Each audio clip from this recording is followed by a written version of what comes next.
Hello and welcome to yet another edition of Akla Chalo. I am Nilanjan Mukhopadhyay. In this program, we talk to those members of parliament who are either independent members or the only representative of their party. These members of parliament are not part of large party blocs, but the views are important because in parliament every number counts. In today's episode of Akla Chalo, I am privileged to have with me Siddharth Lochan Singh, the independent member of Rajya Sabha representing Haryana. A public official for his entire professional life, he reached the pinnacle before becoming a member of parliament. In a career spanning more than 4 decades, he held several important positions, was responsible for several landmark decisions, and was one of the ablest administrators of his time. Welcome to the program, Siddharth Lochan Singh. Thank you. Let's go back to the beginning, your childhood, spent on the banks of the river Jhelum, before the partition. You were not very, very young when partition happened and your family got dislocated because of the trauma and the tragedy of those years. As a child, how do you remember those years and how did you cope about building a fresh life in a new land? You see, thank you for inviting me. You have a very popular program. You see, my childhood, because partition took place in 1947 when I was in 9th class. Right. So 13 years of age. And for centuries we were living there, for centuries, unknown centuries. Right. So leaving home for good, number one, and then becoming penniless. Right. Because it's a very, very bad memories I have. Because my father, mother and 3 children, we had only 300 rupees with us when we came to this part of India. Right. Our entire property left finished and came to Patiala. Then I couldn't go to school. I had to do child labor for 1 year. And child labor means what people talk today. So I have that experience.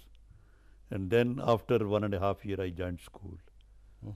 Did my matriculation, then I went to college. Because my parents wanted me to be fully educated. They suffered for me, but I did my MA in economics in 1955 from Punjab University. In college, did you also participate in some kind of student politics or you Yes, totally? I was highly involved. You can hear deeply involved in the student politics and mostly politics of the Sikh community. That is called the Sikh Students Federation. So I had to go to jail number of times during college days. So that experience also I had and that memories. But then you joined government and Yes, I after joined in 1957 and I opted for public relation department. I had many offers. that has been your specialization. So first I thought I went a wrong way. Right. But now I feel that whatever I am today, because of my public relation experience, my involvement there, my total connection with the people during that service. One of your earliest assignments was, in the Bhakra project, Yes. you handled For that. 3 years, Yes. I was PRO Bhakra Dam. And at that time, Bhakra Dam was the place which Pandit Jawaharlal Nehru wanted people Right. coming abroad to see.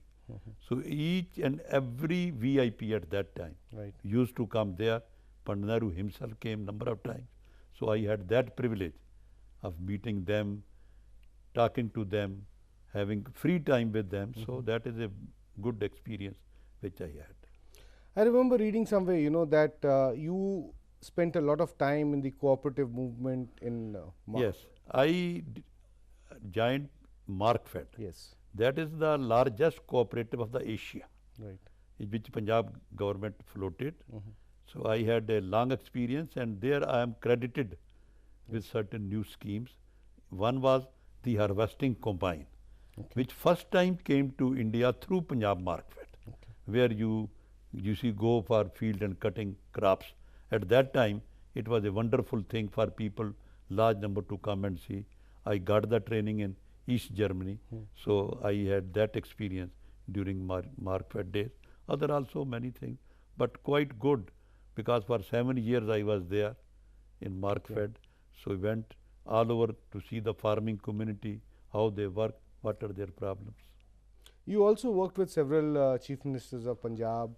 Started with Pratap Singh Cairo, Right. the legendary Chief Minister of in Punjab, India, yeah. who had no parallel. Yes. So I joined him. I was his PR. Then all the chief ministers, and then ultimate Gyani Zail Singh. Ultimately. And then I left Punjab after that. In fact, the most important, politically significant part of your career, in government was when you were the press secretary to Gyani Zail Singh. Yes, I feel a privileged person that I worked with Gyani Zail Singh ji, both as chief minister and then as president of India.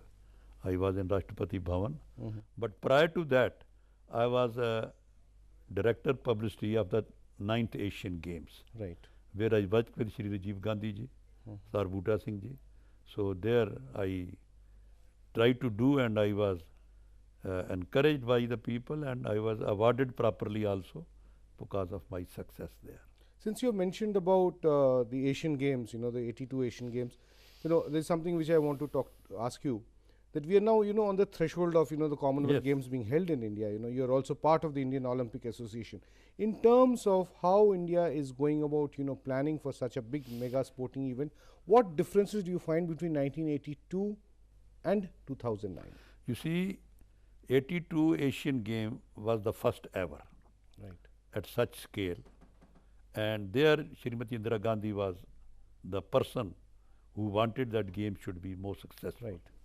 And she encouraged everybody, gave full freedom, and games were a great success.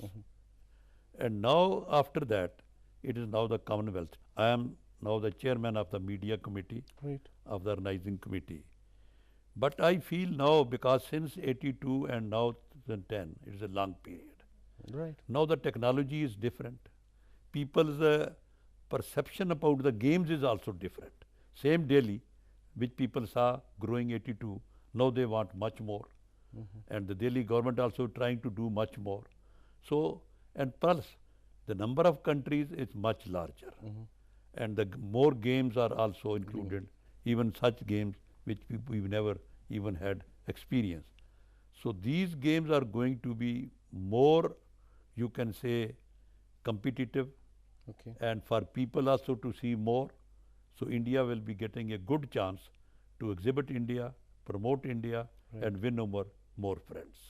1982 games are remembered in India primarily for a few reasons. One is, of course, color television, the arrival of color television in India. Second, also, because of, the first time, such a Including mega, color photography. Mega, Including color photography. yes, mega expansion of Delhi, as an urban center. That is the time when, for the first time, in an organized manner, flyovers were built, many other development projects. Everything. What do you think the Commonwealth Games this time would be remembered You for? see, this Commonwealth Games will provide more opportunities in technology. Right. Even in the television, even in the photography, even in the communication system, these will be much more. Then also equipment wise, it will be new thing to be tested.